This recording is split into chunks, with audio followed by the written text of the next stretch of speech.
Hey guys, welcome back. We have a lot to go over today, so we're just going to get right into it. For starters, this video, I'm super happy to finally get this video out there. It's been a long time coming. A lot of people have requested this video over the course of the last year or so, feels good to finally put it out there. The other thing, all the content you see in today's video, including the primers and the transcription of the lick, are going to be up on the website, which has been down for a while, but it's back up. Renovated a little bit, added some more exercises and some more licks in there, and I'm going to keep putting more stuff in there over the next few months. Also, if you're looking for lessons or video reviews or anything of that sort, that will also be available on the website, so you can go check that out. But the website's back up for good. I'm going to try to keep adding stuff to it. Don't expect anything to show up within days, but I'm going to do my best to keep adding material in there. Definitely transcriptions, that seems to be a pretty big hit. And lastly, today is the start of the Blue Devil RCC Virtual Academy. And if you haven't heard about it, basically it's a 10-week course, once a week, Mondays 5 to 6:30, where we just talk about how to drum better. There will be speakers and teachers like Scott Johnson, Sean Vega, Rick Barclay, Rudy Garcia, and the RCC battery staff, including myself. We'll be going through the RCC and Blue Devil packet as well, and just talking about how to play those types of exercises. And it's great for all levels. There are options where if you want to stay and learn more about the fundamentals and the technique stuff, you can do that. If you want to move on to more instrument-specific topics, you can also do that. And the best part is, even if you join late, like a week or two late, or maybe you want to go back and review something that we've already talked about, all these sessions are recorded. And then there's also optional video assignments where you can submit videos and get personalized feedback for the stuff that we're playing. There's a lot of really cool features, so if you're interested in that, I'll put the link down below, or you can go to bdpa.org. All the details should be on the website. Anyways, let's get to the meat of this video. So today we're going to be breaking down the Blue Devils 2017 quad feature, which is probably one of the harder features I've ever played in a show. Besides it being choppy, there's a lot of control things, there's a lot of off the left stuff that you got to be careful of, and in a line setting it's difficult. Playing it by yourself, maybe not so much, but definitely getting 4 people to play it together, have the same interpretation, was definitely a challenge. So it's kind of interesting to actually go back to the solo and just like break it down and try to figure out, how I would break it down if I were teaching this to somebody. So we're going to break this thing down bar by bar, and I also created primers for each little things that can help you play it better. And all these primers will be up on the website too. I'm probably under licks. So go check that out if you want to use this as like a case study. Before we start breaking it down, I'm just going to show you guys I guess how I play it now. I'll show you guys a video of me playing it at tempo, which is 180, and then also play it 20 clicks slower, so maybe you can get a better grasp of what it sounds like at a slower tempo.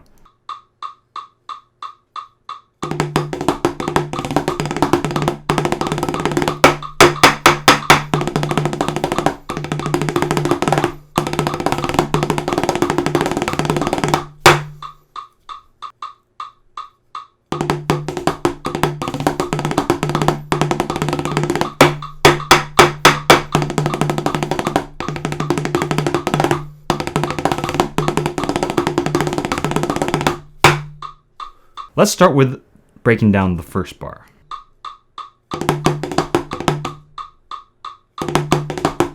So the first bar doesn't really provide any real technical challenges. It's basically just 8th note diddles and accents. The thing you got to be careful of is the first attack. We want to make sure that at a low diddle height, we're still articulating 16th notes. But besides that, we just want to make sure that we are holding on to the underlying 8th note check, even when we're playing some of these 16th notes in between. And here's a primer that can kind of help you with that if you want to get even more detailed about it.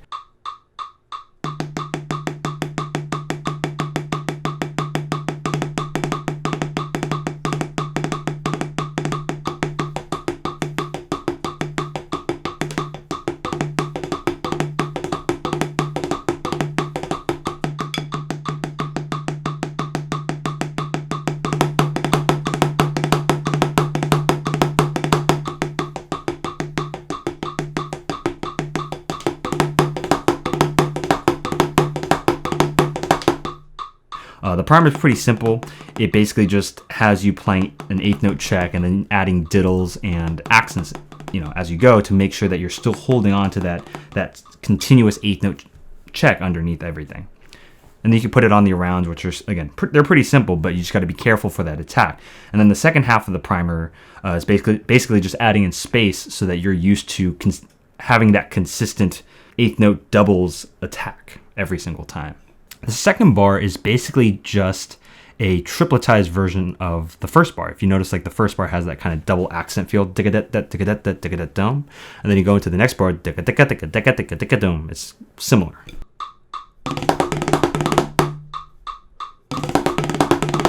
So playing on one drum doesn't really prove that much of a problem, assuming that you're fine with double accent tap rolls. As far as the arounds go, I mean, you have outward scrapes a couple times.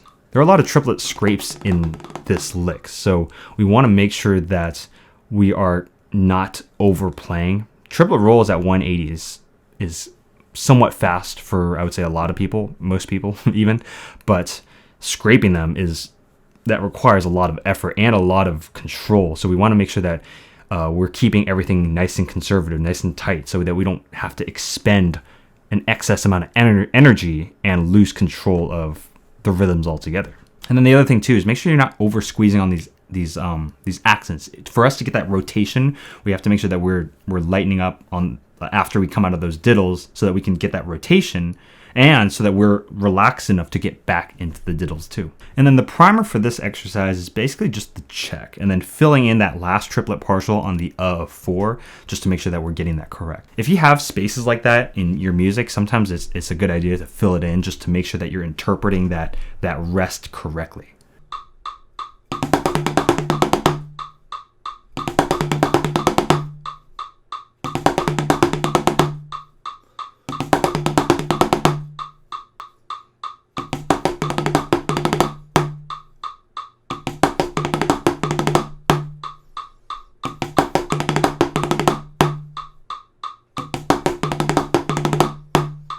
Moving on to the next bar, this is where things start to get a little interesting. So we have some eighth note diddles that go into some triplet rolls.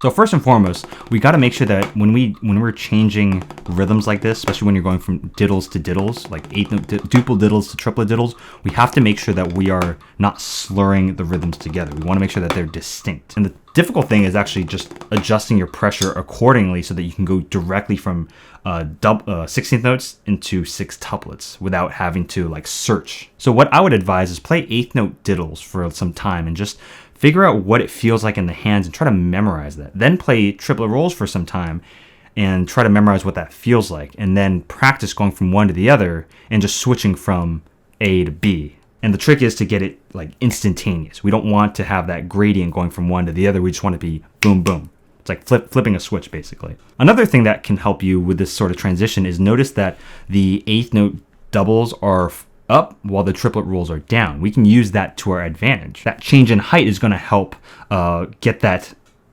diddle spacing to go to triplets. I'm not saying rely on the height change to give you the spacing, but it certainly does help. If you try it the other way around, where you go from piano eighth note doubles into forte triplet rolls, you're going to notice it's a lot harder. The primer for this section is basically just going from eighth notes to triplets and then adding in the triplet rolls, because the triplet transition into the triplet rolls is going to be the trickier one. The eighth note double strokes usually doesn't, it's more of an articulation thing than a chops thing, but definitely going to the triplet rolls, that's going to be a chops thing.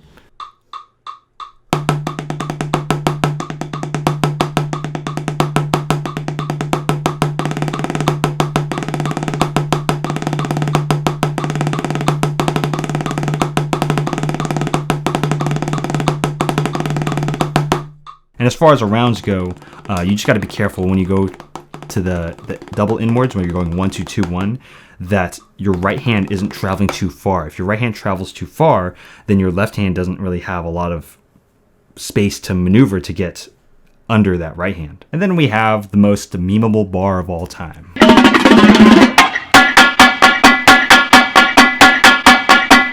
If you don't know about dankest band memes, you should stop this video right now and go look them up on Instagram. So I grouped the next 3 bars together, so the shots into the 2 bars and 9lets, because they all have the same skeleton. The whole thing is chord note triplet based, right? So when you go from one to the other, you should still hear that chord note triplet accent going through the whole thing.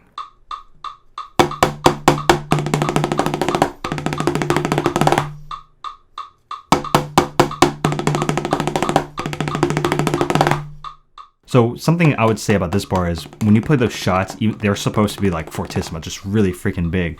But when you play shots, you cannot over squeeze the stick. It gets really easy to just like, you know, bam, bam. But if you do that, then you're not going to be ready for anything that comes afterwards that might require some nimbleness. Right? In this case, we're going from these big fortissimo shots right into 9let singles. And those 9let singles are quick, so it does require you to be relaxed and to have that flexibility to do this.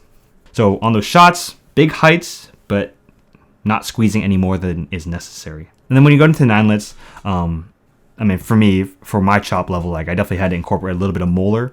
Maybe some people can get away without doing it, but definitely doing some molar helps the fluidity of the motion, and it also helps produce a nice relaxed sound.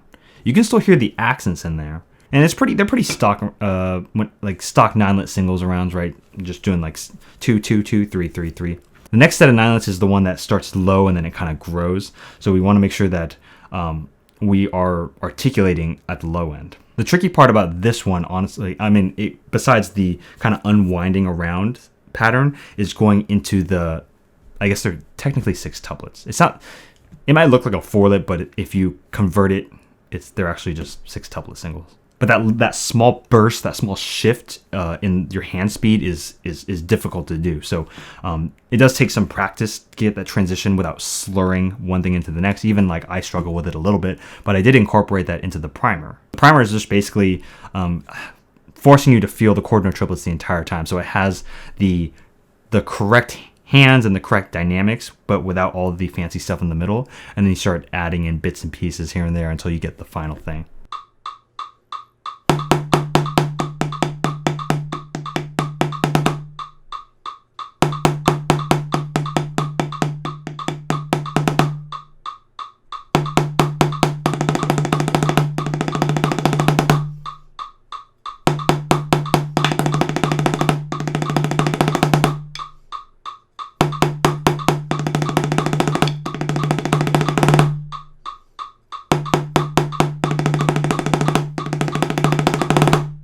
But that 6 tuplet at the very end, boom, does require like just, you have to be relaxed as possible because you got to really move that wrist coming out of the 9lets. And on top of that, the around is tough too, right? You're going 1 to 3, and then you got to make that big leap over to drum 4. So again, it just requires a lot of speed, not just in the wrist rotation, but also in that lateral motion. You cannot waste time traveling too far on drum 3 or just hanging out. Right, you have to you got to get off that drum and get over to drum 4 so you can get there in time. And because of that, those large motions, that also does kind of make you want to cheat it a little bit. It's like, I need to get to that drum 4, right? Because that's the hard downbeat. Also, too, these 9lets all start off the left. So if you're uncomfortable with off the left singles, you should be spending some time on that. And then the next bar, we have some slightly different rhythms, right? We see a 7-lit now.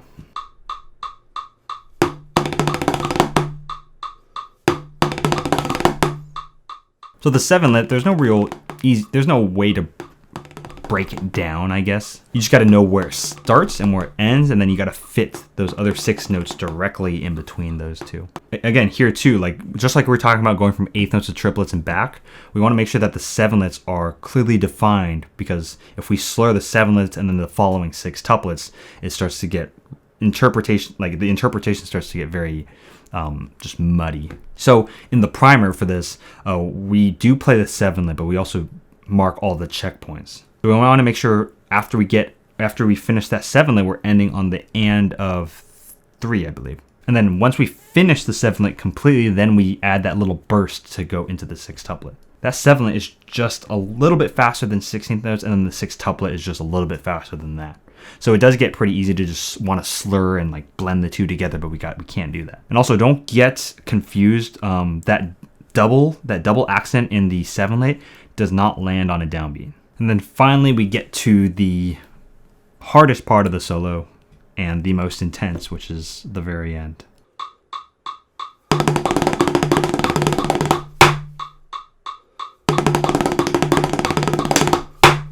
Even playing this on one drum is difficult. Trying to be able to switch from duple diddles to triplet diddles without slurring them, going back and forth like one counters, that's a hard thing to do. When you're playing it in a line setting, like getting everybody to commit to playing each rhythm correctly becomes quite a project. This requires you to have a very reliable sense of how to play diddles at different tempos. The more you've memorized how to play diddles at different tempos, the more reliably you can switch from one to the other. Not enough time to like search and clean the sound, right? You just gotta switch, like flip that switch on and off. And that includes, you know, your pressure and your hand speed. We can use the arounds to kind of aid us in our rhythmic shifts. So what I mean by that is when you look at the arounds, right, it's scrape patterns that go kind of across the drum. It's a very flowy one. There's definitely there's no room to put awkward or scrape patterns in here. So it's very fluid. But we can look at the first count, which is just like 2-1-2-1. And because they're duple diddles, they're comfy. They're not fast. And then you go into the next triplet scrapes, and you can use the momentum of the around to kind of help push the diddle, or to get the diddle spacing to happen a little easier. And also that's kind of required to play the rhythm correctly anyways, right? If you're trying to play the diddles at the correct rhythm, but your arms aren't moving fast enough, you're going to have a lot of problems, whether it's hitting rim or gapping things that you don't mean to. We got to make sure that the lateral motion and the lateral effort directly mirrors the rhythmic effort in this case.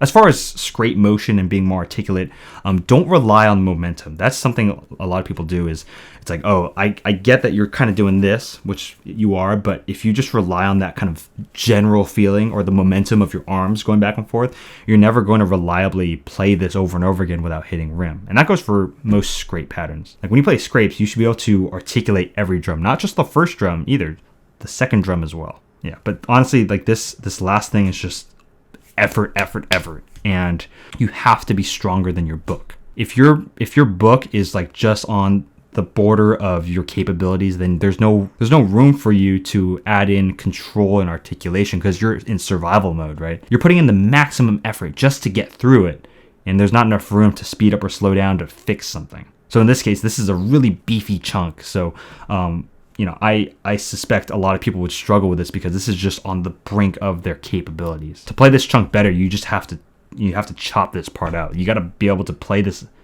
like faster than 180 to be able to play it reliably at 180.